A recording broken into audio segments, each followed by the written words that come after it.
तनाशा, welcome to my channel. फिर से आ गई हूँ मैं आप लोगों के बीच में एक नया टॉपिक लेकर खेसारी लाल जी के बारे में।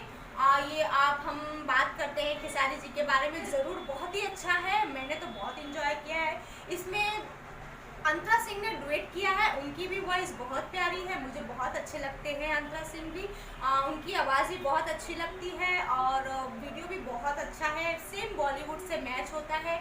और इसमें जो लुक जो दिया है खेसारी जी ने बहुत ही ब्यूटीफुल और बहुत ही अच्छा है, सेम बॉलीवुड से मैच होता है। मुझे तो बहुत अच्छा लगा, मैंने बहुत इंजॉय किया है। तो फ्रेंड्स, आप लोग भी जल्द ही देखिए वीडियो को और मेरे चैनल को सब्सक्राइब कीजिए और मेरे वीडियो को लाइक कीजिए, शेयर कीजिए और मेरे कमेंट्स बॉक्स में ज़रूर बताइए आपको ये वीडियो कैसा लगा। मुझे तो बहुत अच्छा लगा फ्रेंड्स। Please buy.